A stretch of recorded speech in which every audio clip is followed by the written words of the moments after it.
Frame of Mind, A Game of Thoughts is a game that I found out about through a Reddit post, and it's currently in demo on Steam, and I gave it a playthrough, so here's my quick short review of the game so far. The game follows you as a unnamed protagonist going through their old childhood room and going through certain objects which bring back memories from their childhood. Now you click on these items and it will give you some backstory as to what was going on with these items and what memories these bring back, and then after every single one of those you get an option of a couple different memories of what you can take from that experience basically, and kind of like form your thought process on what happened and why that happened in the way it did. I personally think this is a really interesting way of storytelling, and this has some great potential when the full game comes out to really give some unique playthroughs where certain thought processes or certain things that you choose and align together can completely change one playthrough to another. I think that if done properly, that could be a very exciting thing to see in the full game. The graphics in this game were absolutely beautiful, the surroundings look incredible, and everything looks really, really high quality. I will say that it could probably do with some visual optimization though, because my PC is not bad by any stretch of the imagination, and sometimes it was dipping below 30 frames per second, which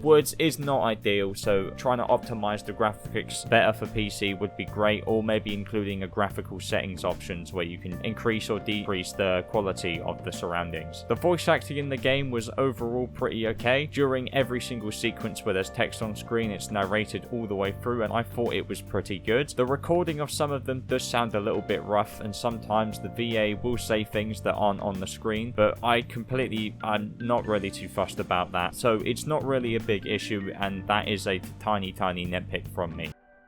Boys were so much easier. They like cars, bikes, guns, and agents. They don't talk behind your back.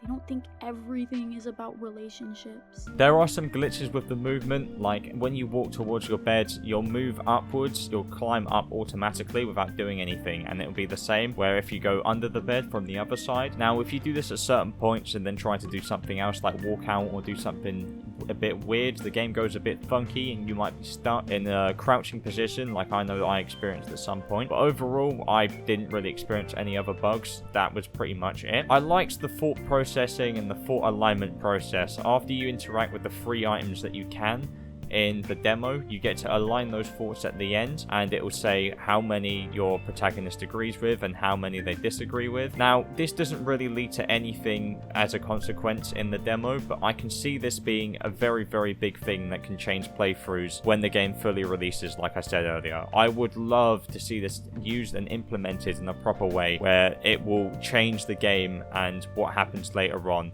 due to what those thought processes are. I think this is an extremely exciting game that when fully completed could be very, very interesting. It also appears to be a very inclusive game, as it has some references towards identity and stuff like that, and their character questioning their own identity throughout their memories of childhood. In the demo, it does also go over some extreme topics as well, such as assault and all that sort of brings. I'm not really going to bring it up here, but I just hope that if they do talk about that more in the full game, that they go into it in a respectful manner. But other than that, I think it was quite shocking to experience because I was not expecting it in the slightest, but I think they handled it pretty well and hope they continue to do so in the full game. I'm really looking forward to seeing this game fully released. So that's my full thoughts on Frame of Mind, A Game of Thoughts, the demo. That's all from me today then. Have a good day, evening or night wherever you are, and let me know if you like these short reviews. See you in the next one.